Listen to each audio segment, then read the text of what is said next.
El Evangelio de Juan registra un detalle que ninguno de los otros evangelistas mencionó, y es un detalle que cambia por completo nuestra comprensión de lo sucedido aquella noche. Juan escribe: Jesús, sabiendo que el Padre había puesto todas las cosas en sus manos y que había venido de Dios y volvía a Dios, se levantó de la cena, se quitó el manto y se ciñó una toalla a la cintura. Luego echó agua en una palangana y comenzó a lavar los pies de sus discípulos. Presta atención a lo que hizo Juan. Antes de describir el gesto, describió lo que Jesús sabía. Sabía que tenía todo el poder.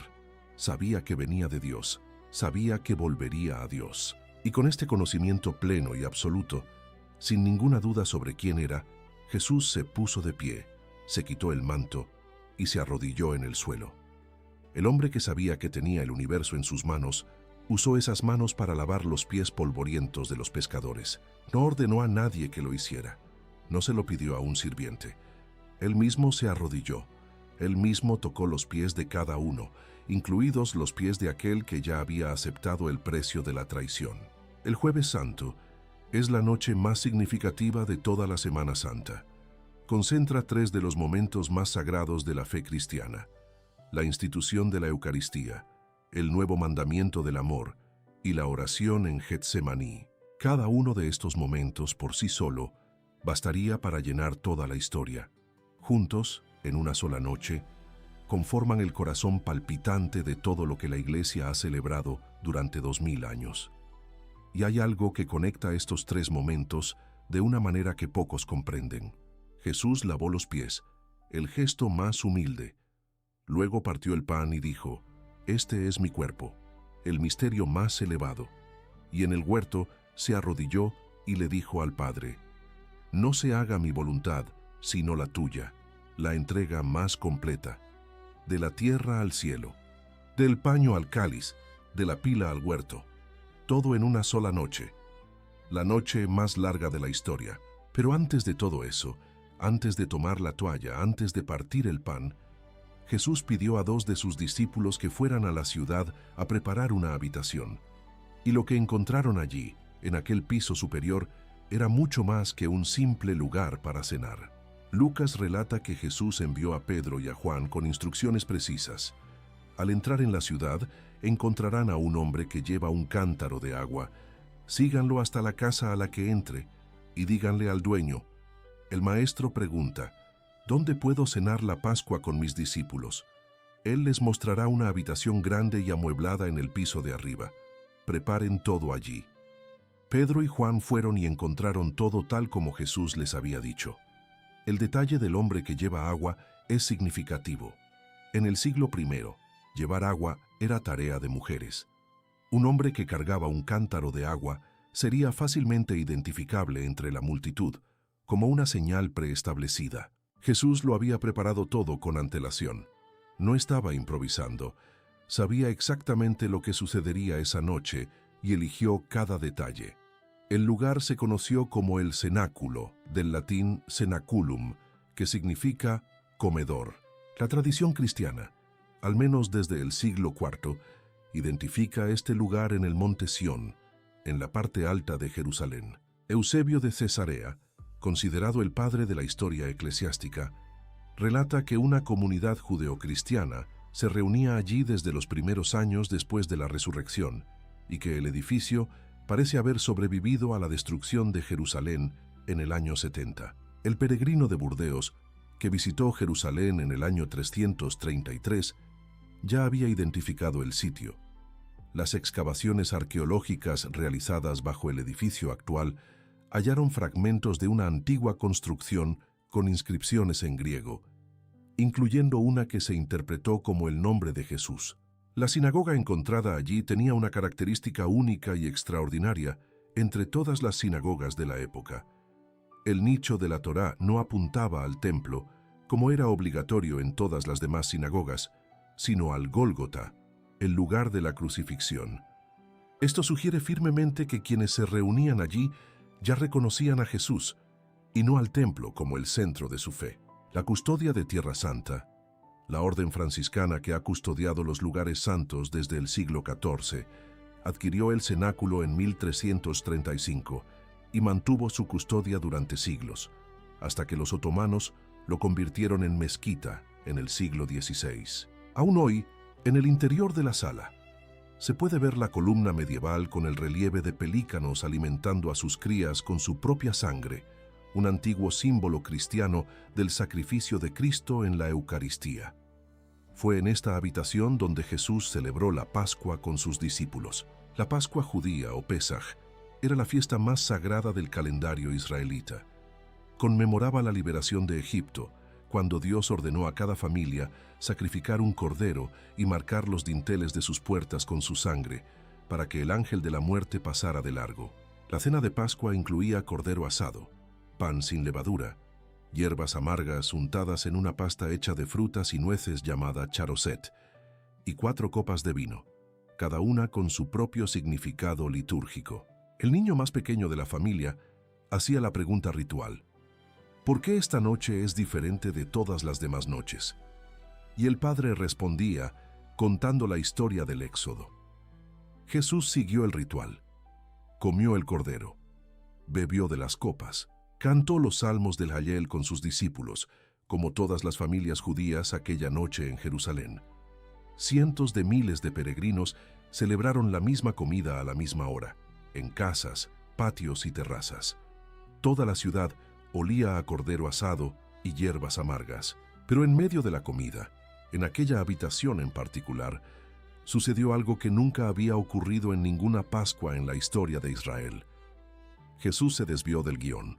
Tomó el pan sin levadura, el mismo pan que simbolizaba la prisa de la huida de Egipto, el pan de la pobreza, el pan que no tuvo tiempo de levar, y pronunció palabras que nadie allí había oído jamás. Este es mi cuerpo, que es entregado por vosotros. Haced esto en memoria mía. Luego tomó la copa, probablemente la tercera copa del ritual conocida como la Copa de la Redención, que celebraba la liberación de Israel de la esclavitud, y dijo: esta copa es el nuevo pacto en mi sangre, que es derramada por vosotros. La antigua Pascua celebraba la liberación de un pueblo. La nueva Pascua, inaugurada en aquella mesa, celebraría la liberación de toda la humanidad. El antiguo cordero fue sacrificado para que el ángel pudiera pasar de largo. El nuevo cordero se ofreció a sí mismo para que el pecado y la muerte pudieran pasar de largo, para siempre. Los discípulos debieron permanecer en silencio. Era imposible que comprendieran la magnitud de lo que ocurría en aquel momento. Pero la Iglesia, 2000 años después, reconoce en esas palabras la institución de la Eucaristía, el sacramento que Santo Tomás de Aquino llamó el más excelente de todos los sacramentos, porque contiene no solo la gracia, sino a Cristo mismo, cuerpo, sangre, alma y divinidad. El Concilio de Trento enseñó que en la Eucaristía, Jesús nos dejó un memorial permanente de su pasión, y que cada vez que se celebra la misa, se consuma la obra de nuestra redención. Cada misa celebrada en cualquier iglesia del mundo, en cualquier idioma, en cualquier siglo, nace de aquel momento en el cenáculo. Aquella habitación prestada en el monte Sión se convirtió en la primera iglesia de la historia. Mientras se partía el pan y se servía el vino, Juan, el discípulo más joven, estaba recostado junto a Jesús, tan cerca que el Evangelio dice que estaba en el regazo de Jesús. Esta cercanía no fue casualidad. Juan vio lo que nadie más vio, oyó lo que nadie más oyó, sintió los latidos del corazón de Jesús mientras pronunciaba las palabras que cambiarían la historia. Y fue Juan, décadas después, quien registró los detalles más íntimos de aquella noche. John no empieza por el pan, empieza por el suelo, por el recipiente con agua, por la toalla, por el gesto que dejó a Peter tan impactado que protestó. Jesús se levantó de la mesa, se quitó la túnica, se vistió de sirviente, se ciñó una toalla a la cintura y se arrodilló. En la cultura judía del siglo I, lavar los pies de otra persona era la tarea más humillante imaginable. No era tarea de discípulos, ni de niños, ni de mujeres libres. Era tarea de esclavos. El Talmud relata que un discípulo judío podía hacer casi cualquier cosa por su maestro, excepto lavarle los pies, porque ese gesto se consideraba demasiado humillante incluso para un estudiante. Y Jesús, el Maestro, hizo precisamente eso. Pedro no podía aceptarlo. «Señor, ¿vas a lavarme los pies? ¿A lavarme?» Jesús le respondió: «Si no te lavo, no tienes parte conmigo». Pedro, impulsivo como siempre, fue de un extremo al otro. «Entonces, Señor, no solo mis pies, sino también mis manos y mi cabeza». Jesús lo corrigió con ternura. Quien se haya bañado solo necesita lavarse los pies. Después de lavar los pies de todos, incluyendo los de Judas, Jesús volvió a la mesa y les dijo: «¿Entienden lo que he hecho por ustedes? Ustedes me llaman Maestro y Señor, y con razón, porque lo soy. Ahora que yo, su Señor y Maestro, les he lavado los pies, también ustedes deben lavarse los pies unos a otros. Les he dado ejemplo para que hagan lo mismo que yo he hecho con ustedes». Luego le dio un nuevo mandamiento: «Ámense los unos a los otros como yo los he amado.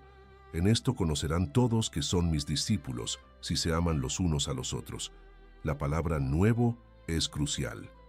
La ley de Moisés ya nos ordenaba amar al prójimo como a nosotros mismos. Eso no era nuevo. Lo nuevo era la medida: como yo os he amado. El estándar dejó de ser el amor propio y se convirtió en el amor de Cristo. Y este amor acababa de ser demostrado, de rodillas en el suelo, con una toalla y una palangana, lavando los pies del traidor. Siglos después, en la campiña francesa, una joven monja carmelita llamada Teresa de Lisieux, conocida como Santa Teresa del Niño Jesús, descubrió algo que transformaría para siempre la espiritualidad cristiana. Teresa ingresó en el convento con tan solo 15 años. No predicó a multitudes, no fundó hospitales, no viajó por el mundo. Vivió 24 años, 9 de ellos en un convento, y murió de tuberculosis en una sencilla habitación. Pero lo que experimentó en esos 9 años cambió la manera en que millones de personas comprenden la santidad. Teresina comprendió que no podía ser como los grandes santos que admiraba.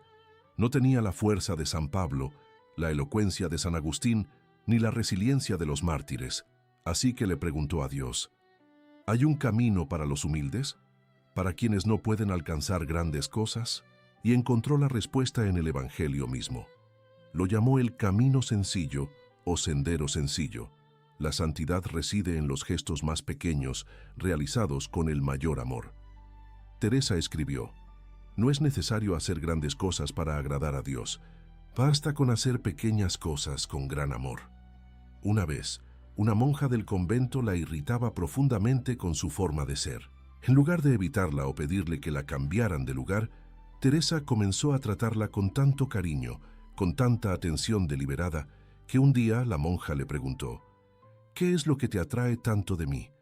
Cada vez que me miras, sonríes». Teresa no reveló la verdad, pero lo que hacía era exactamente lo que Jesús hizo en el cenáculo: servir a quienes no sabían que estaban siendo servidos, amar a quienes no correspondían, lavar los pies de quienes jamás lo pedirían. Cada sonrisa era un recipiente de agua. Cada acto de paciencia era una toalla. En otra ocasión, Teresa relató que durante una fría noche en el convento, oyó a una monja lavando ropa en una palangana. El ruido la irritó y la mantuvo despierta. Pero en lugar de quejarse, oyó una melodía en aquel sonido rítmico y ofreció la incomodidad a Dios como un acto de amor.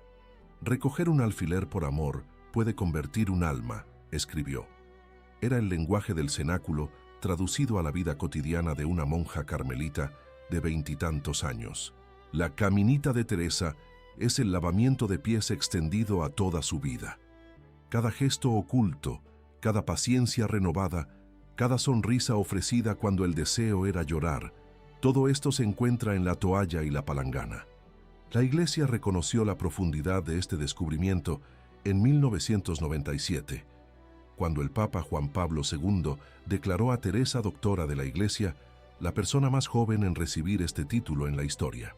Una joven de 24 años, sin ningún tratado teológico formal, elevada al mismo nivel que San Agustín y Santo Tomás de Aquino, porque comprendió algo que a los más grandes teólogos les llevó siglos articular.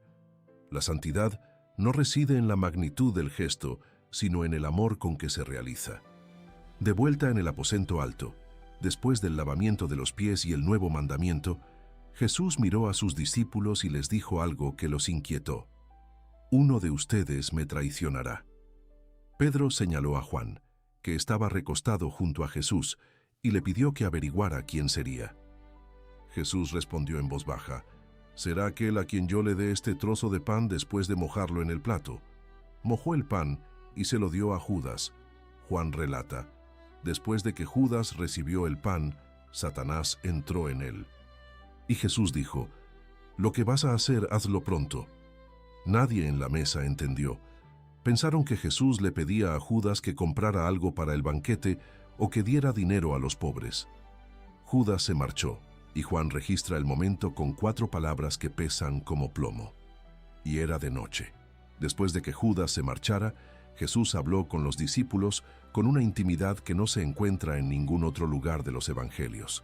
Estos son los llamados discursos de despedida, registrados por Juan en los capítulos 14 al 17, las palabras más profundas y reconfortantes de toda la Escritura. Jesús sabía que en pocas horas sería arrestado, y en lugar de hablar de sí mismo, habló de ellos. Consoló a quienes debían consolarlo. Fortaleció a quienes debían fortalecerlo. No se angustien. Creen en Dios, crean también en mí. En la casa de mi Padre hay muchas moradas. Si no fuera así, les habría dicho que voy a prepararles un lugar. Yo soy el camino, la verdad y la vida. Nadie viene al Padre sino por mí.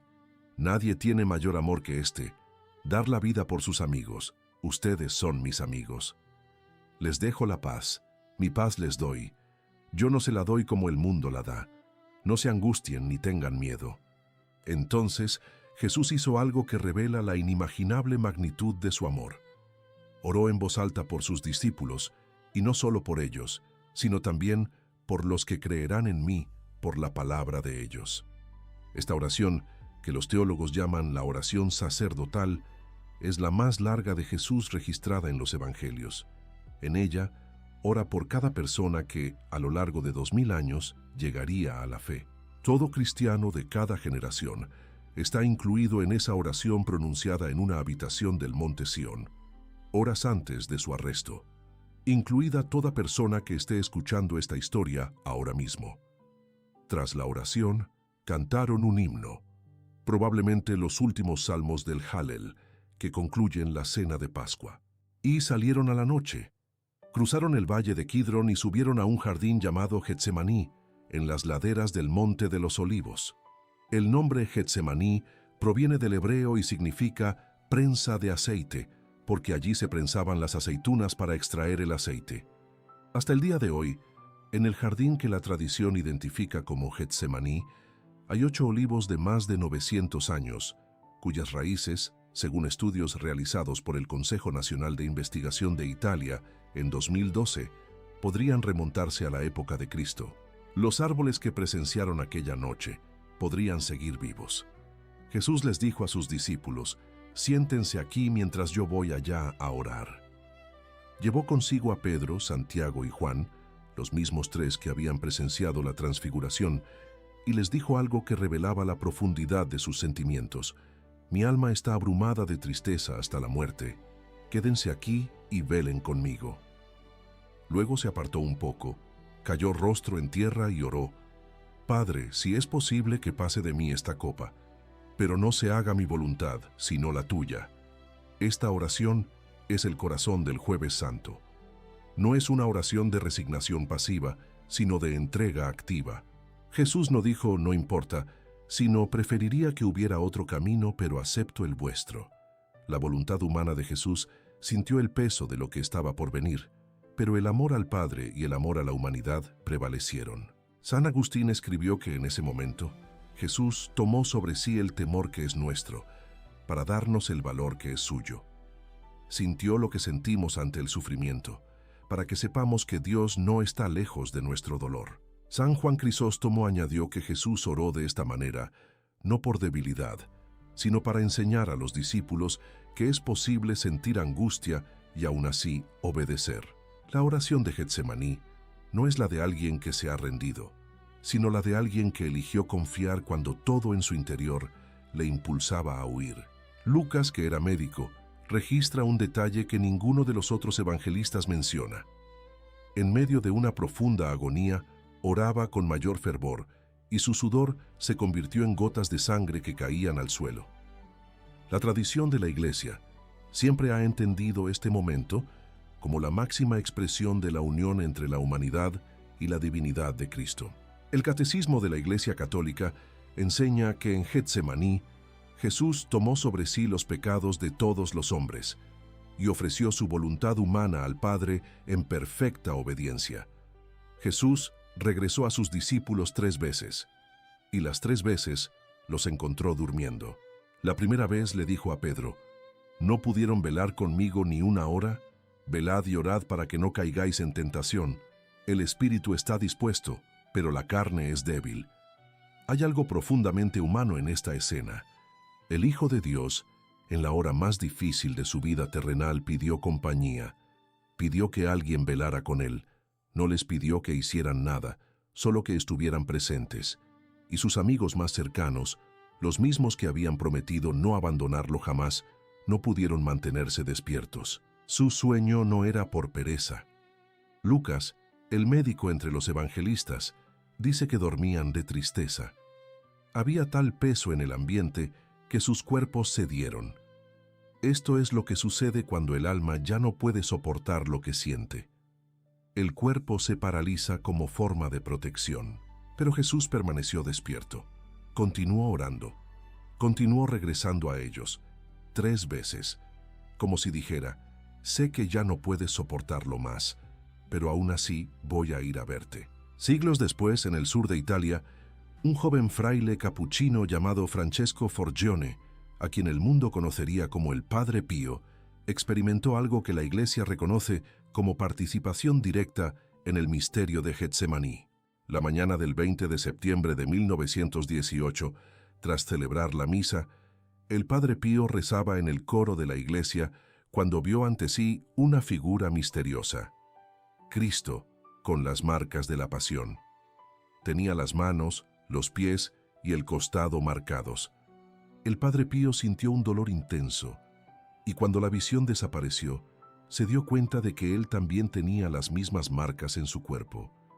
Las heridas sangraron a diario durante 50 años. El Padre Pío declaró bajo juramento ante el obispo Rossi, enviado por el Vaticano, para investigarlo en 1921. Vi a nuestro Señor crucificado. Lamentó la ingratitud de los hombres, especialmente de los consagrados a Él. Me invitó a unirme a su pasión. El Padre Pío no pidió los estigmas. De hecho, le pidió a Dios que los eliminara. Le escribió a su director espiritual: que Él me quite los signos visibles, pero no el dolor. Quería sufrir en silencio, como Jesús en Getsemaní. Quería llevar la carga sin que nadie lo viera.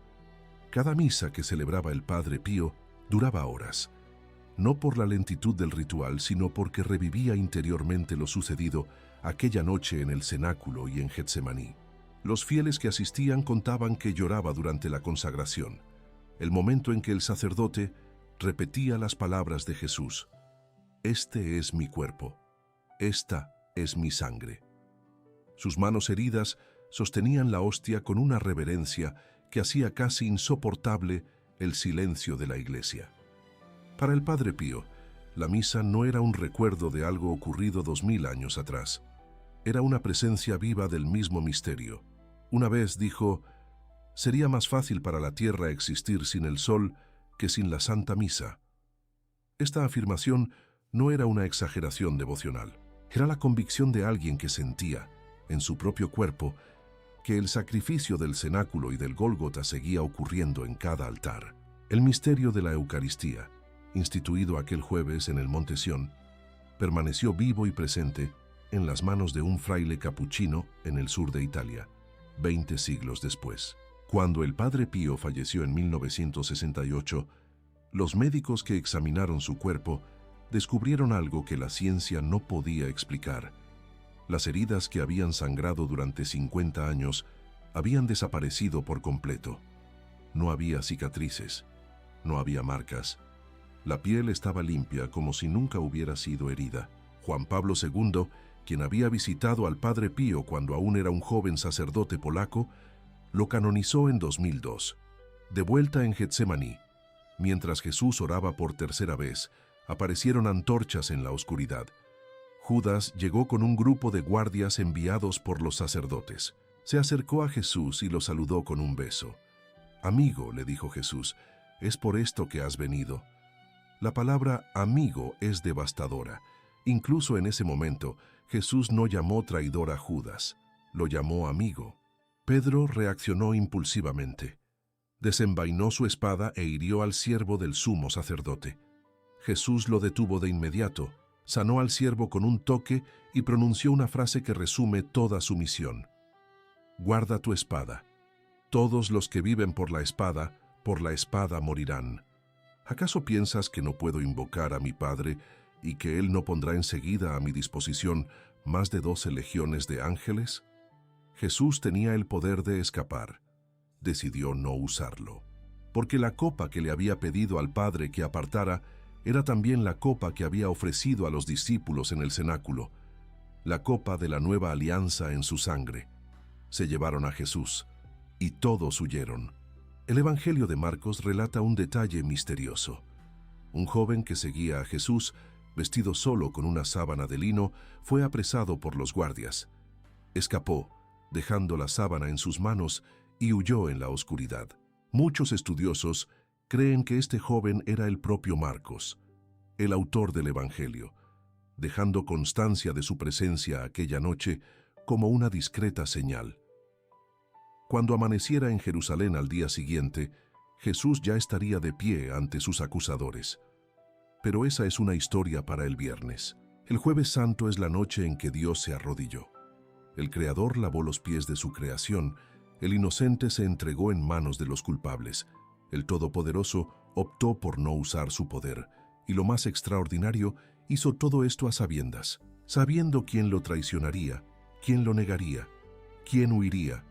Lavó los pies de Judas sabiendo del beso, miró a Pedro sabiendo de las 3 negaciones, sirvió la comida sabiendo que en unas horas estaría solo en el huerto, postrado en tierra, pidiéndole al Padre otro camino. Santa Teresa comprendió algo de aquella noche que la mayoría desconoce. Escribió que deseaba ser amor en el corazón de la Iglesia. No poder, no sabiduría, no milagros, amor. Y el amor, como Jesús demostró en el cenáculo, no se manifiesta en el trono, se manifiesta en el suelo. No se expresa en discursos grandilocuentes, se expresa en una toalla, en una palangana, en un trozo de pan partido.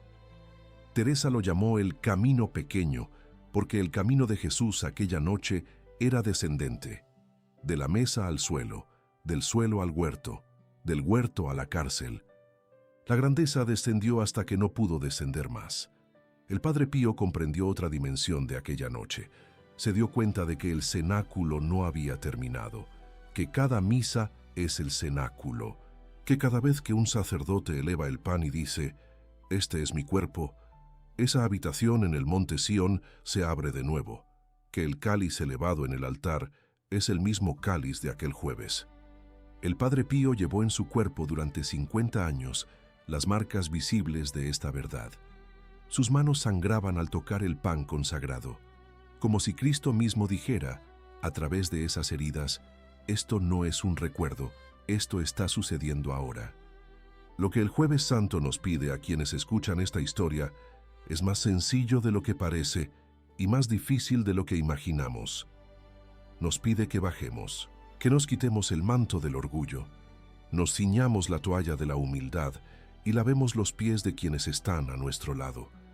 No los pies de quienes nos admiran, sino los de quienes nos irritan, los de quienes nos han decepcionado, los de quienes nos han traicionado.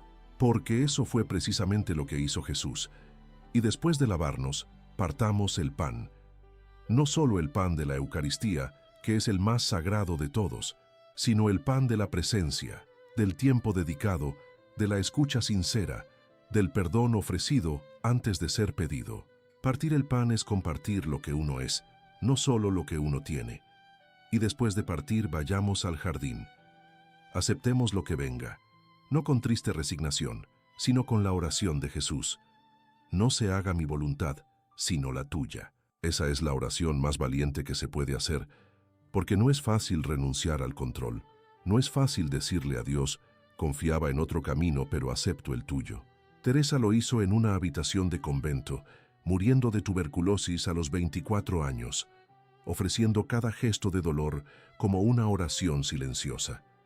Cuando le preguntaron si tenía miedo a morir, respondió, no muero, entro en la vida. El Padre Pío lo hizo durante 50 años con las manos ensangrentadas, celebrando la misa, como si cada día fuera Jueves Santo, repitiendo las palabras de Jesús sobre el pan y el vino, con lágrimas en los ojos y sangre en las manos. Cuando murió, las heridas desaparecieron sin dejar cicatriz, como si ese cuerpo hubiera cumplido su misión y pudiera finalmente descansar. Y Jesús lo hizo en Getsemaní, con el rostro en tierra, encomendando al Padre la decisión más difícil de la eternidad. 3 personas, 3 siglos diferentes, el mismo misterio, la entrega total.